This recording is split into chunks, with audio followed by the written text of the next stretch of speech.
But we would be able to provide a more of the electives and the things that our kids at Abington High School want to take if we added this high school person. It would add State of the Union class, History, Hollywood and State of the Union class, and those are the positions. Thank you. And then the instructional materials? Oh. Thank you. I'm sorry. That's okay. I would have given you a heads up.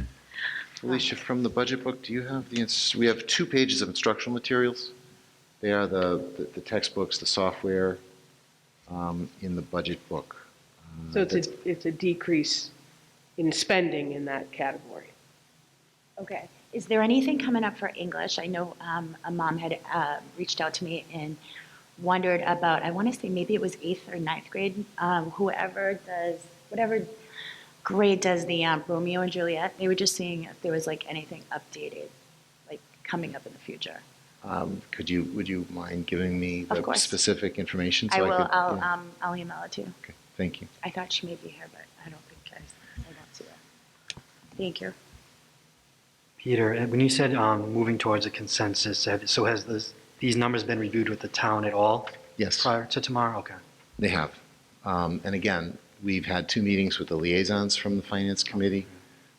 They've done a preliminary report to the Finance Committee. We're going to the Finance Committee tomorrow night. And we also have had several meetings with the Director of Finance and the Town Manager. And again, we're cautiously optimistic that we'll be able to support this budget. Thanks. Well, I just want to say thank you to Danielle and Heidi for all your hard work in the budget subcommittee, along with Felicia and Peter and everybody else. It was Julie, sorry. Oh, I'm sorry, Julie. I'm wicked sorry. So It's it's Julie and Yes. Danielle. Yep. Excuse me, I'm sorry. Heidi is next on the SEL, right? Yes. Okay, sorry. All right, so on to the next report of subcommittees is the Social Emotional Learning Subcommittee update. So I don't know.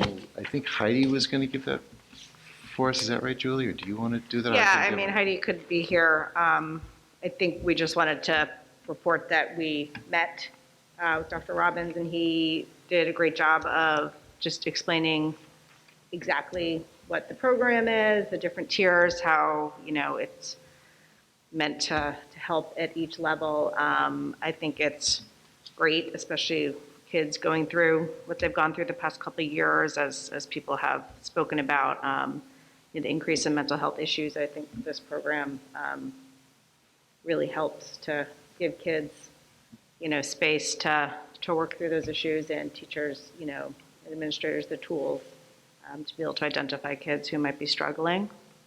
So that's all it was. There's nothing new to report. It was really just to kind of let Heidi and I know what's going on, how it works. It was our first, subcommittee meeting. So, Awesome. Yep. Good. Thank you for doing that. I appreciate it. Anybody have any questions? Okay. So moving on to the report of the Director of Curriculum, Instruction, and Assessment. So as Sherry approaches the microphone, I'll just tell you, I'm not asking for the committee to make any motion or vote on this tonight, but I've found that the sooner we get next year's calendar out there to the public in a draft form, the more things we find that we need to think about. So this is just a first review. So. Okay. Hi. Thank you. Good evening, everyone. I'm going to Sure, go over sorry. You got to press the button. There you go. There we You go. want it. It works. Yikes. Sorry about that. Yeah, it was scary. That's okay. I think we got it working now. So I'm going to present the initial draft of the 2022-2023 school calendar for next year. And starting in August, teachers are reporting on Monday, August 29th. August 30th is our full day professional development day for staff. And then students grades 1 through 12 will report on August 31st. August 31st and September 1st is also going to be the AEEP in the kindergarten orientation. The AEP in kindergarten begins after Labor Day on September 6th.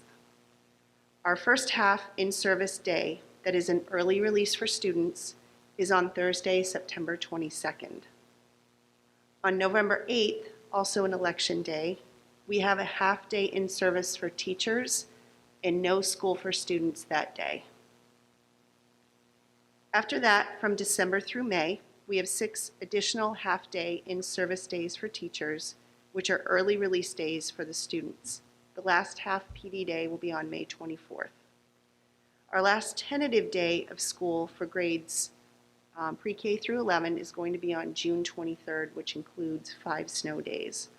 And again, this is the draft of our 2022-23 school year, and the final calendar won't go out for a few months, so this is just open right now.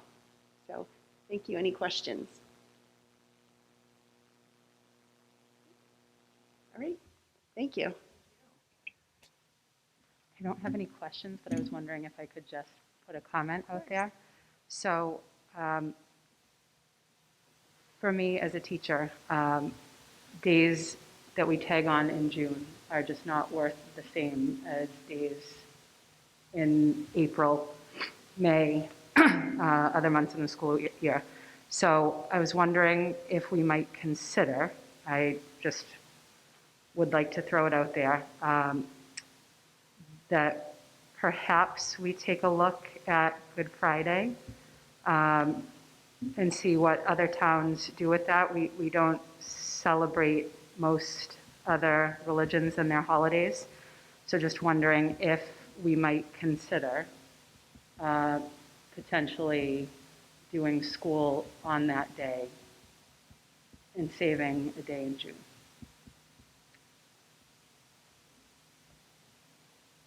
I can do a little homework and find out what other people in the area are doing, bring it back.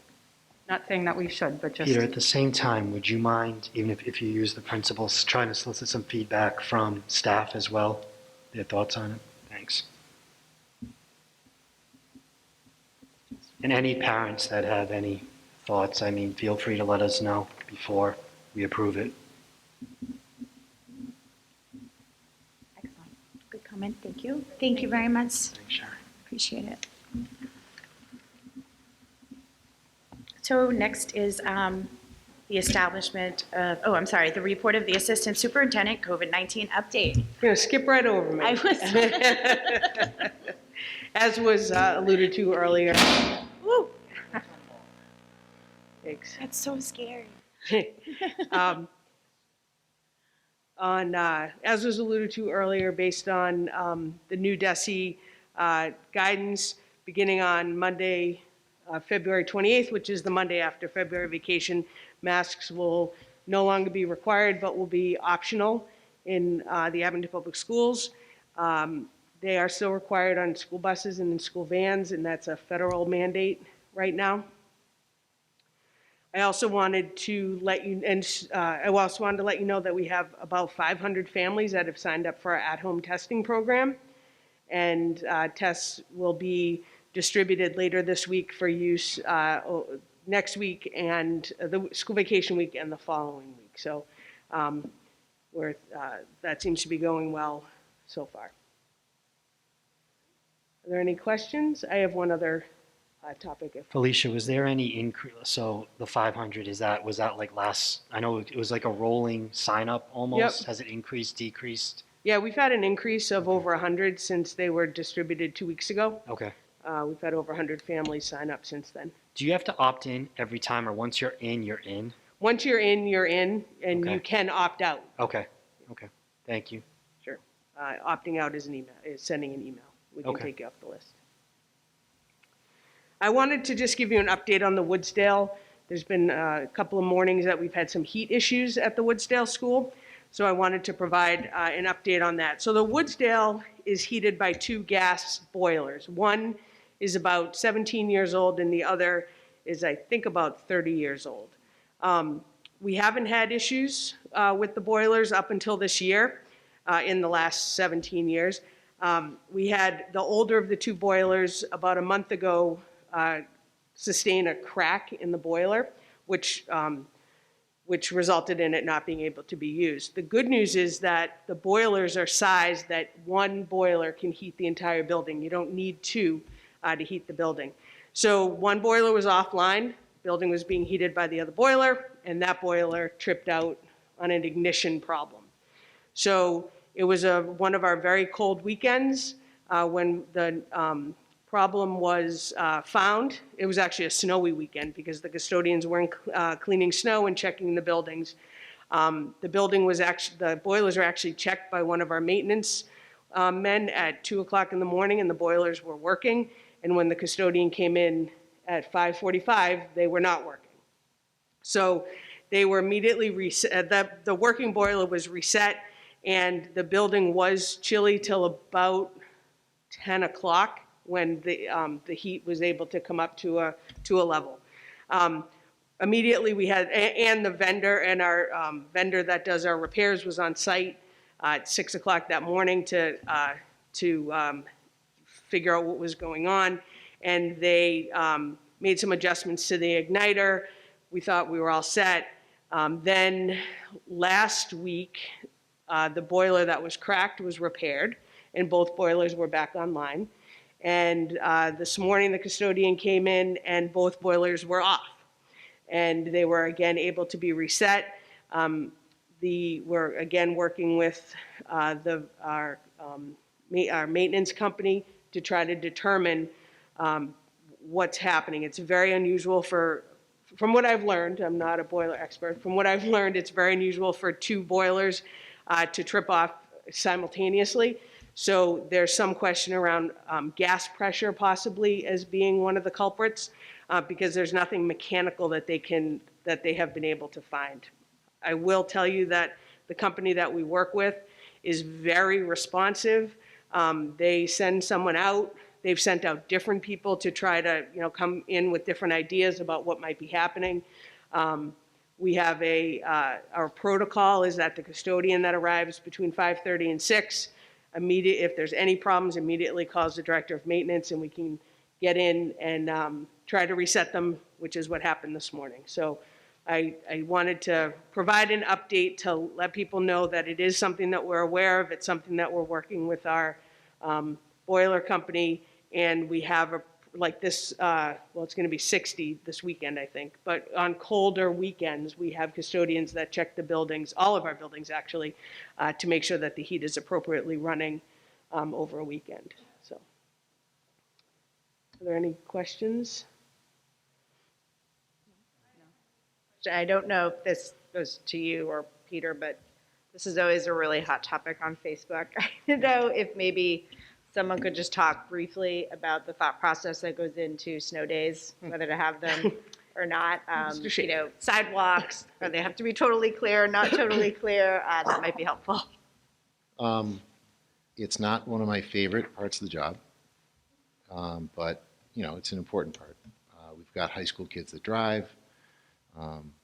We've got a town that has sidewalks, and then I put out a letter every year that says you got to be careful that you know what your child's route to school is, because even if the sidewalks have been clear, somebody plowing their driveway and not caring can inadvertently plug that sidewalk, and then the kids are walking the street again.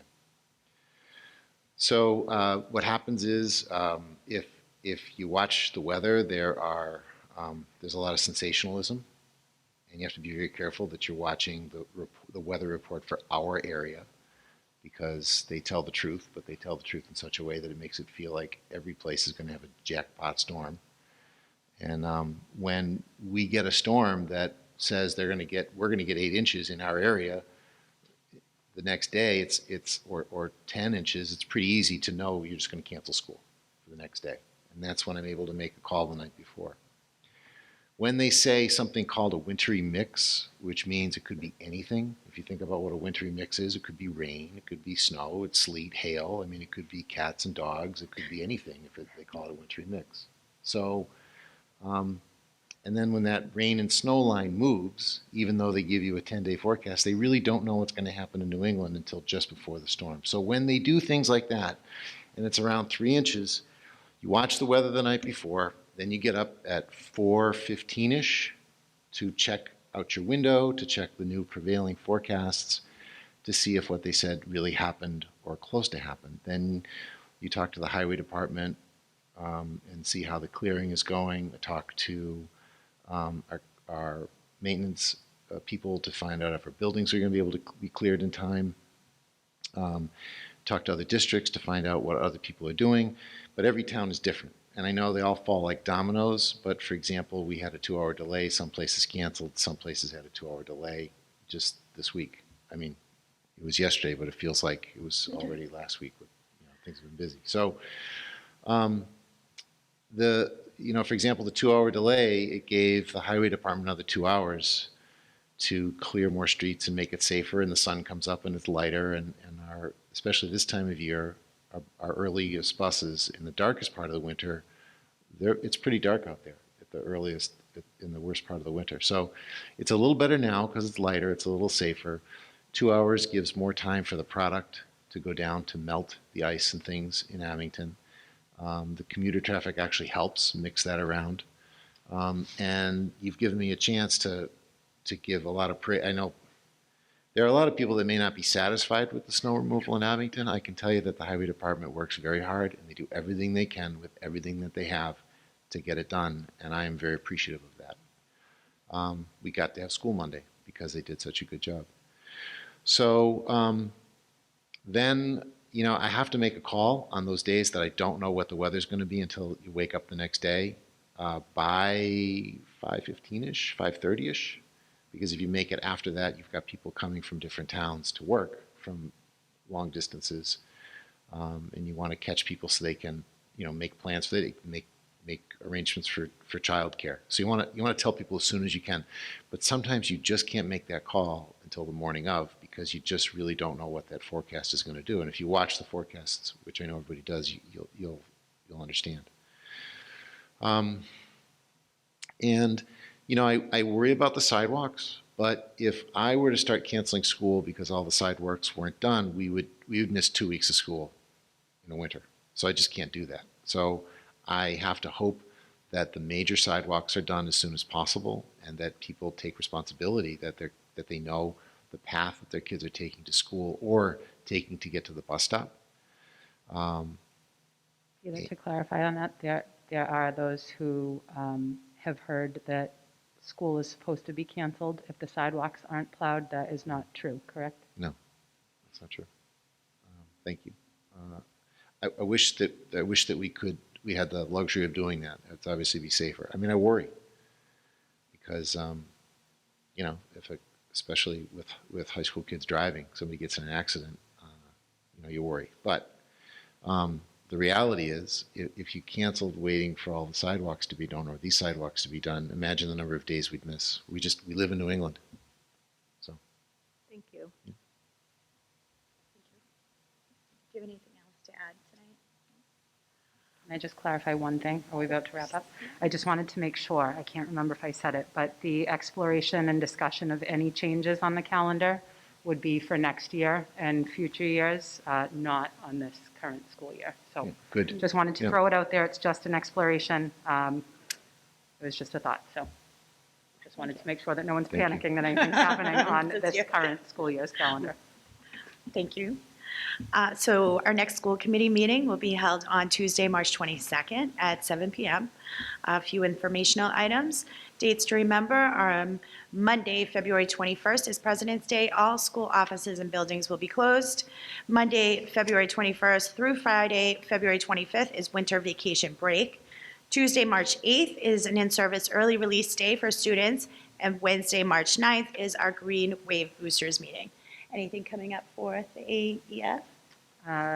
They are meeting next month, but nothing set yet. Okay, perfect. Thank you. So if we have nothing to add, then if I could just ask if anyone would like to make a motion to adjourn.